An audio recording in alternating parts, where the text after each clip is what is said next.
if you don't see your conflict through the right attitude, it can tear you apart. You see, your attitude is going to cause you to fight about it until you get your way. Your attitude tells you that if I don't win this power play in my relationship, then I'm a failure, right? If I can't control my husband until he does the way I want, then I'm a failure and he doesn't love me. Well, that's your attitude telling you to do that.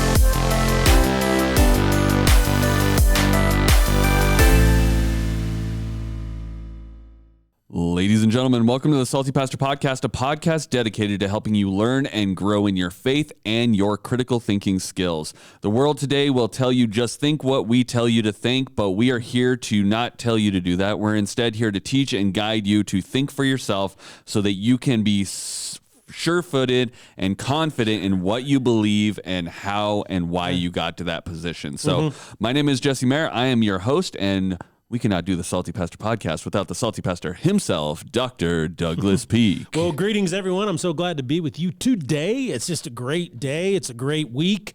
We are in a new series on relationships. It's called Storybook Endings, and it's basically that everybody is writing a story, and you can be the villain or the hero. You can be the protagonist or the antagonist, if we're using literary terms. But the bottom line is you get to decide what story that you're going to write based on what you choose to value right now in your life, and then what you choose to do based on those values. So that's what this series is about. So we started our Bible study in Genesis, where we kind of established the fact that we are created in the image of God, and this means that we are relational by nature. Yes, we are. You want to expand a little bit more on that first principle that we're looking at? Well, just to remember, the first principle is we're created in the image of God, and go back and listen to the podcast last Tuesday in order to really dig into that. And the bottom line is, because you're created in the image of God, your nature is relational, okay? And that means basically everybody wants friends or needs friends. You might be this like hardcore introvert and you only need one or two, but maybe you're gregarious and sanguine and you need 50. It doesn't matter. Everybody needs friends, someone that they can connect with on a friendship level. Everybody wants to be in love. Right? Everybody wants to be in love at some point in their life. And we know, women, it's a high value for women, but I think it's overlooked that it's especially true for guys as well. Men want to be in love. All right. They want to love someone. Real men understand deep in their soul that if they really want to unleash their masculine heart, they need to love someone, and they need to love them with everything they've got. John Eldredge calls this a beauty to rescue. He says, your masculine heart is designed to live an adventure, fight a battle to win, and discover a beauty to rescue. And he says that's what's part of how the masculine heart is wired. Now, if your masculine soul is what tells you whether you're a man or not, finding someone to love and sacrifice for and protect is critical to unleashing your masculine heart. On the other hand, and this is one reason why we're doing the series, is that a woman can never actually tell a guy if he's a man or not. So if you take the question to her, that's disastrous. That never works out. So it's very important to understand. That's a whole nother discussion. We'll get into that at a later date. But our nature is relational. But we also struggle with the thing called the taint. You see, being created in the image of God means our nature is relational, and we do best when we're in healthy relationships, strong relationships.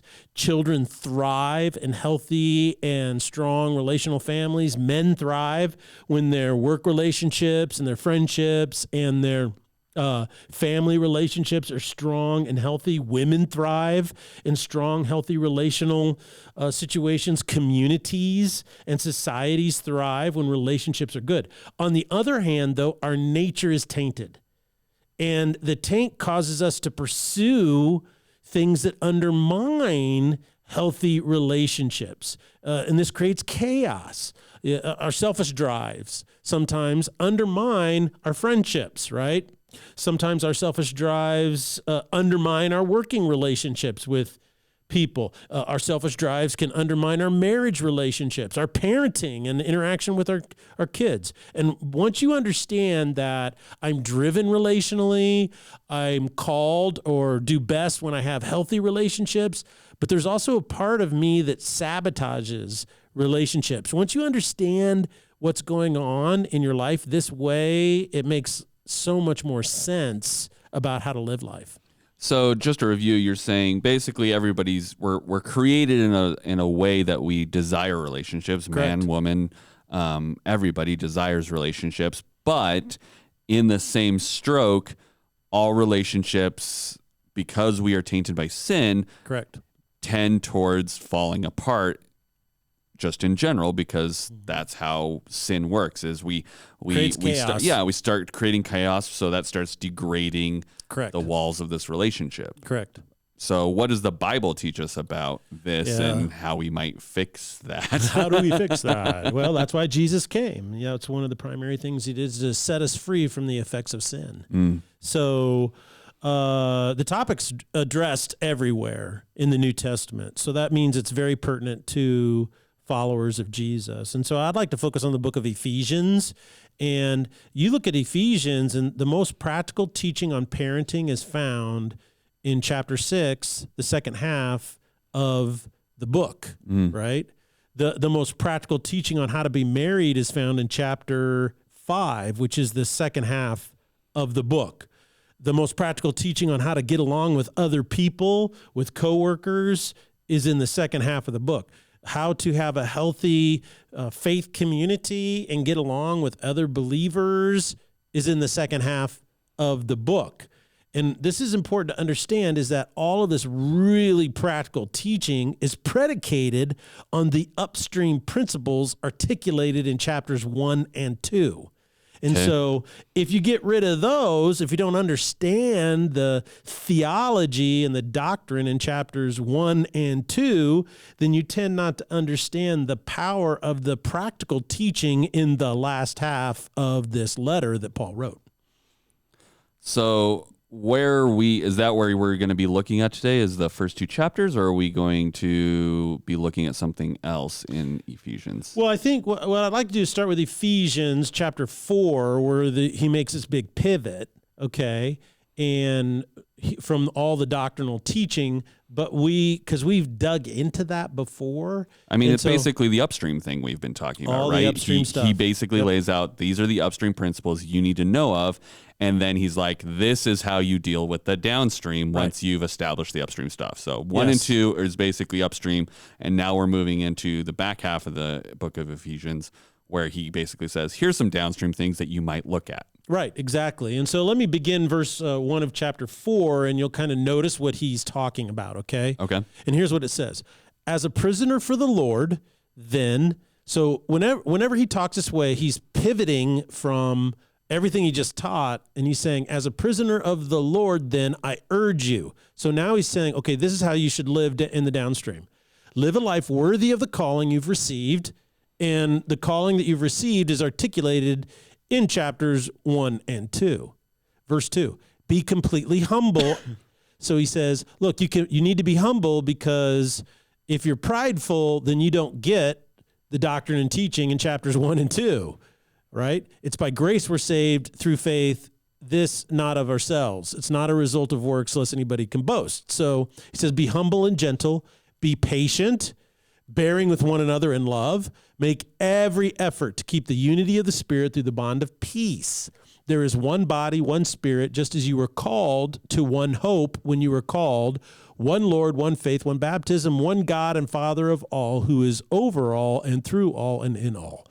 So I want to stop there, because first you see a list of human qualities that are necessary for healthy relationships. He says, be humble, be gentle, be patient, bearing with one another in love. So these are qualities that human beings can exhibit, and these qualities always invest, build, and encourage healthy relationships, all right? So that's a really good thing. And what's interesting is that those qualities are biblical qualities. These are derived from God himself, And yet you can be an atheist who doesn't believe in God, practice those qualities, and you're going to improve your relationships. Well, I mean, you see that even in some of these leadership books that are like, be a better leader or be a better husband or whatever. They touch on these things, but they're it's one of those things again where it's like been kind of stolen from the Bible, and then they're like, oh, here's this wisdom I have for you, and it's like, you just took that out of the Bible and just rewrote it. Yeah, it's really not your wisdom at all. But what's interesting about this is he jumps down. We can jump down to verse 20 because once you go verses 6 all the way through 19, he talks about the church. Okay.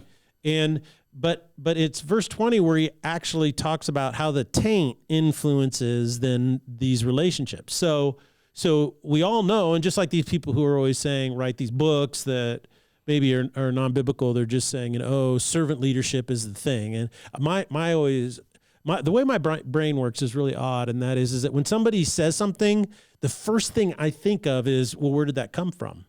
Because the efficacy of what you're trying to teach or postulate is built upon a premise, and everything we do is built on assumptions or unspoken premise. And one of the things is that if we don't understand that, then we can really misinterpret, we can really misunderstand, and we can think we're doing a good thing and it's really a bad thing. So I always ask it's a question of derivation. Well, where did that come from? And every single time someone says, well, servant leadership, and I'm like, oh, goodness gracious, you guys. It's so funny because they're saying this is the way business ought to be, and then I go, that isn't just a Christian concept, that is a uniquely Christian concept. It only is taught in Christianity. And so, to try to secularize it is a joke. You can't do it. And here's why. Verse 20, listen to what he says. That, however, is not the way of life you learned. So there's a new way of life, okay? And he just said in verses kind of 18, 19, 17, 18, 19, he says, look, the Gentiles live this way. It's filled with malice and hatred and division, and you don't live that way. He says, you did not learn that way of life. When you heard about Christ and were taught in him accordance with the truth that is in Jesus, you were taught with regard to your former way of life to put off your old self, which is being corrupted by its deceitful desires.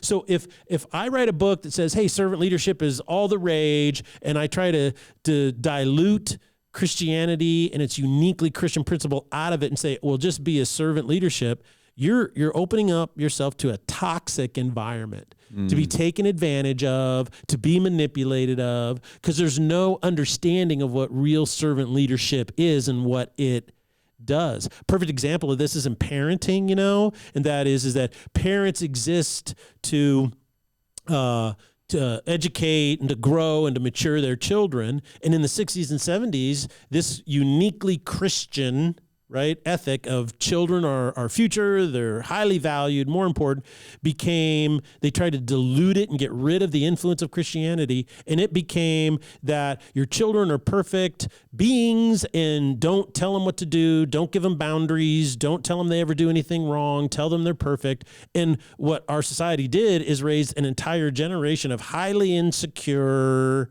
self-centered narcissists.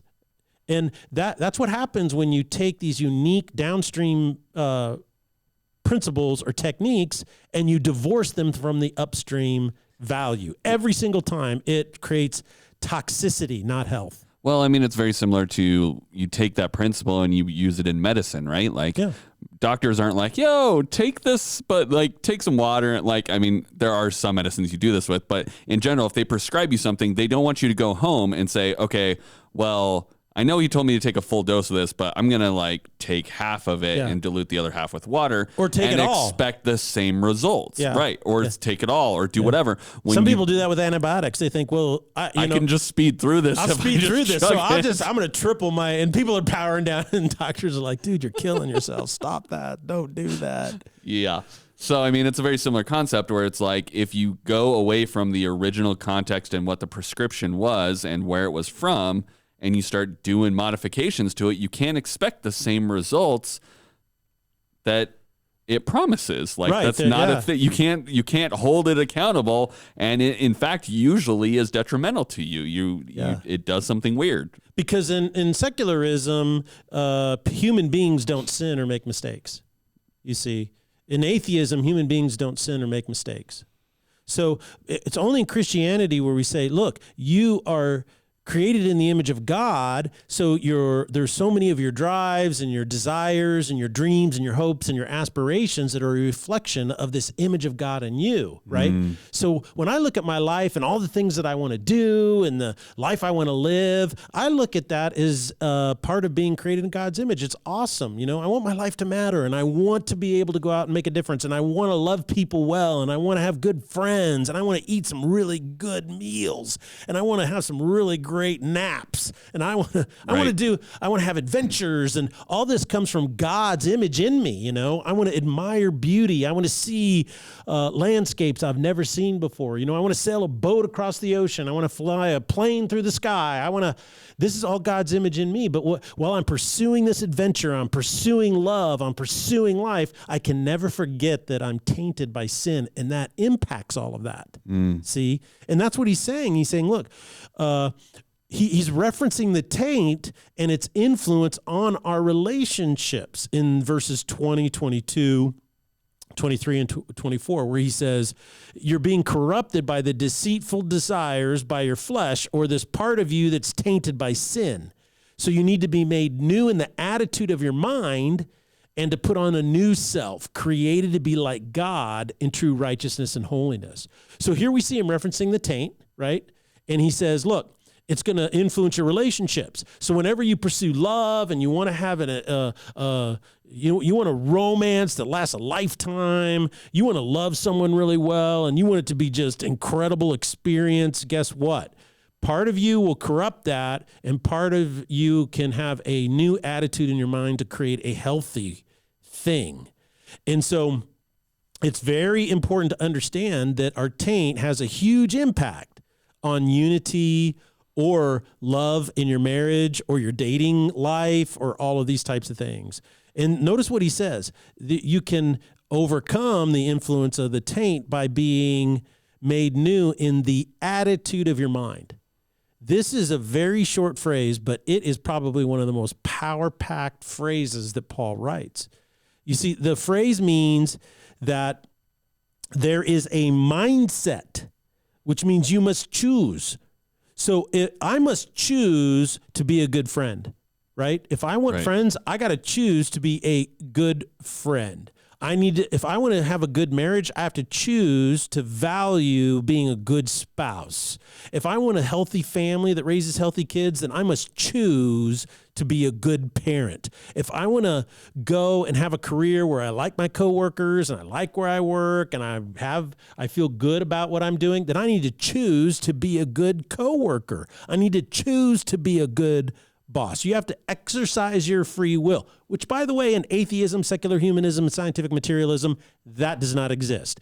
In Islam, choosing is not freedom of choice is not a high value. The whole name of a Muslim means to submit, all right, to get rid of it. In Hinduism, you see, it's all non-personal. There is no freedom to choose. You're locked into a wheel paying for the sins that you committed in former lives, okay? So Christianity enhances and values your freedom to choose. And so the first thing Paul says is that you need to choose that, okay? Then the second thing he says, because it's in your mind, he says it's an attitude in your mind. So what exactly is an attitude? Well, an attitude is a specific frame of reference, or in other words, it's a pair of glasses or lens that you see what's going on in front of you through. We all have the same facts, right, of something going on, but your attitude tells you how to interpret the facts. So, for instance, you're at work, okay, and your work loses a major client, all right? And so now that's really going to hurt the bottom line. There aren't going to be any bonuses at Christmas time this year. Well, this is a fact. But it's your attitude that tells you how to respond to that fact. Some people blame their coworkers. It's their fault because they're inept. But other people have the attitude that says, you know what? We made a mistake. We failed, but now is an opportunity for us to get better as a team, to be stronger as a team. Well, let's evaluate what we did wrong, where we dropped the ball, and then let's fix that so we can get new clients, and then we can get better as a team, right? So see, it's your attitude. The fact doesn't change. We lost a client because of our failure. Everybody knows that. But it's your attitude towards it that makes all the difference. That's what Paul says there. He says, in the attitude of your mind. Make your choice, and then you need to adjust your attitude. Do you have a conflict in your marriage? Well, guess what? Everybody who's ever gotten married or everybody's dated anybody, you know you're going to have a conflict. Right. And you're going to have a conflict over something important. You know, conflicts become big conflicts, not over little things, but they tend to be a difference in values or a difference in a perception of how things are. I mean, they can be big things. Well, if you don't see your conflict through the right attitude, it can tear you apart. You see, your attitude is going to cause you to fight about it until you get your way. Your attitude tells you that if I don't win this power play in my relationship, then I'm a failure, right? If I can't control my husband until he does the way I want, then I'm a failure and he doesn't love me. Well, that's your attitude telling you to do that. It's so the key is that have I chosen my goal, the thing I value, and now am I adjusting my attitude towards that goal? Because you know what? You can say, look, your attitude can easily say, look, we obviously have a conflict. We do not see eye to eye on this. So what can we choose to resolve this in a way that pulls us together instead of pulling us apart? You see, that's an attitude that you say is that, yeah, we have a conflict over this. Let's try to resolve it in a way that makes us partners instead of antagonists against each other. So Paul packs a bunch of power in that. He says, put off the old self, how the taint influences your romantic relationships or your coworker relationships or your friendships, and then ask, how do we resolve this conflict in a way that pulls us together and strengthens our relationship instead of pulls it apart? Because what the society does is lies to you and says, well, guess what? You're perfect, and all you got to do is find perfect people, and then you're going to be really happy because your relationships will be perfect. That's just a bunch of baloney. It's just not true, because we're all imperfect. We've all been what? Tainted. Right. So a lot of times our dreams and aspirations are good because they're a reflection, right, of God's image in us. But the taint comes in and warps those instead of pulling them towards health and towards beauty and towards love and patience and kindness and just all this wonderful stuff that causes human beings to thrive. The taint comes in and wants to pull it towards chaos and conflict. It's called entropy. You know, things break down over time. They fall apart. So if you have a teenager and your teenager and you are not getting along, there's a big problem. Well, your attitude is going to determine how you approach this problem. You see, that's a big deal. So he says you must put off your old self, and you must be made new in the attitude of your mind, okay? So how are you made new in the attitude of your mind? Look at verse 24. He says, by putting on your new self, which is created by God in true righteousness and holiness. So the way I change the attitude of my mind is I spend my energy putting on my new self, right? So I got to know what that is, and I got to be around other people who encourage that. And right there is why most people never put on the new self. They don't know what it is. They don't spend any time talking to God, reading their Bible, finding out what real virtues are. What they do is the biblical virtues. They spend all their time thinking, well, this is the way God ought to do it, which is just them selfishly imposing their attitude on God. Never works. Never works. It just causes frustration and aggravation in your life. And he says, but the way you become healthier, the way you become a better friend, a better person to date, a better dater, a better married person, a better lover, a better parent, a better friend, a better boss, a better coworker is by learning how to put on the new self. So you got to know what it is, and then you got to start doing it. And then he gets in verse 25 really specific, okay?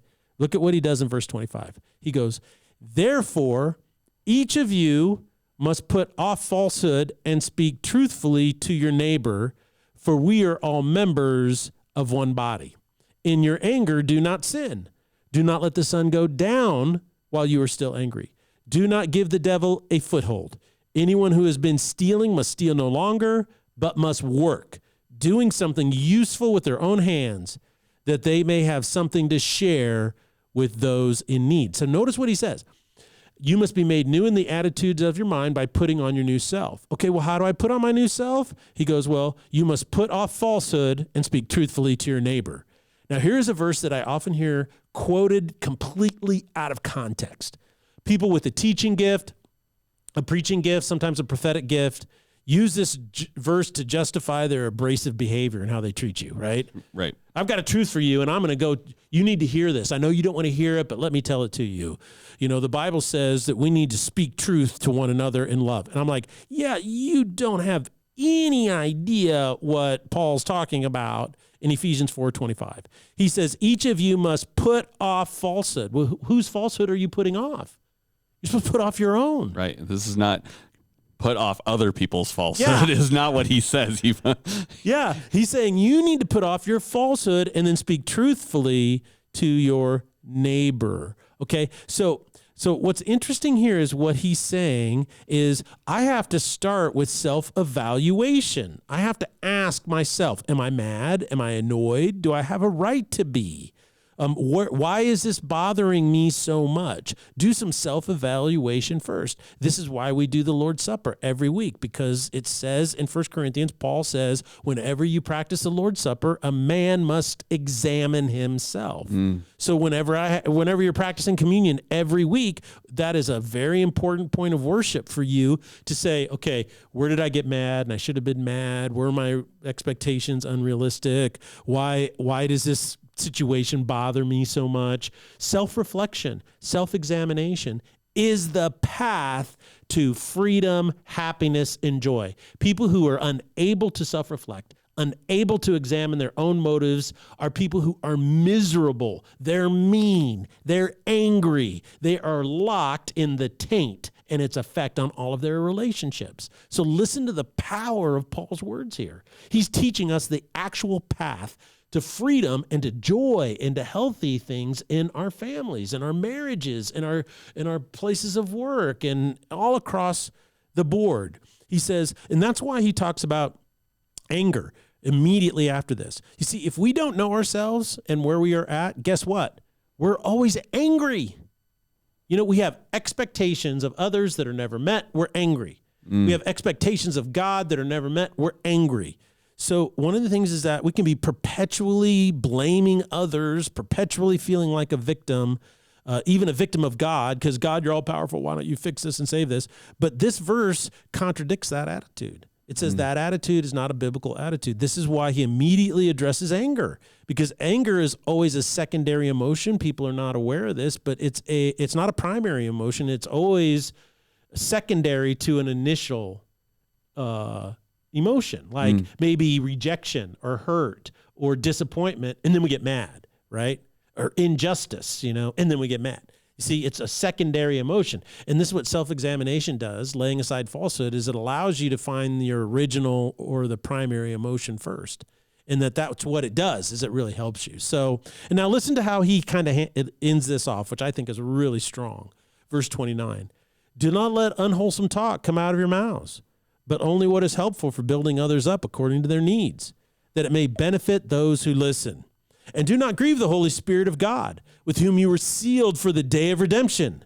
Get rid of all bitterness, rage and anger, brawling and slander, along with every form of malice. Be kind and compassionate to one another, forgiving one another, because God in Christ Jesus forgave you.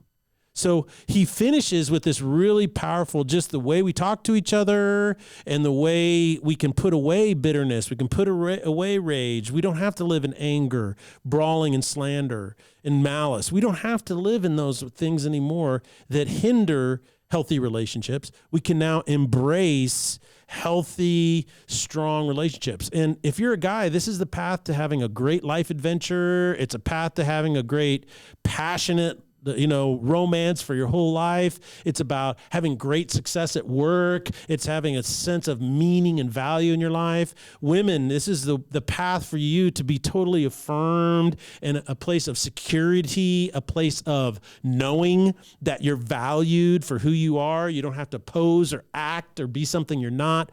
All of this comes down to the underlying assumption that we find who we are in Jesus, not the world. And we understand that our drives are a reflection of God's image, but the taints influenced them. And we better know that, and so that we can build healthy relationships in spite of the taint. Well, those are some great things that we studied today in Ephesians, because I think it's just sort of a basic overview that they give us on how you should be dealing with conflict in any kind of relationship. And I think that's what's important about this. What I love about this series is this is not just for married people. This is not just for dating people, but this is information that works in your work life, your friend life, your neighborhood life, all, parenting, all of that. These are skills that will help you in all of those things. Yes. And the Bible laid them out thousands of years ago. And all you're doing is what my high school band director was like, I get paid just to point things out that you see on the page already. Like when you're reading sheet music, he's like, all I'm telling you to do is read the sheet music and do what it says. That's what I'm paid to do. And I feel like sometimes that's your job as a pastor is it's all in the Bible. I'm just telling you to read it slightly differently so that you get what you're supposed to get out of it. None of this is my idea. Right. It's all from the Bible. So we are here to just be your guides and let you find and discover who you are in Christ. So we're so excited that you guys joined us today.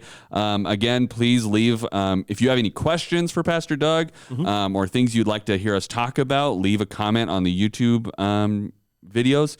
Or as a review, and we'll get around to those, bring them up in future podcasts. But we're really excited you guys are joining us, and we'll see you here on Thursday on the Salty Pastor Podcast. Blessings.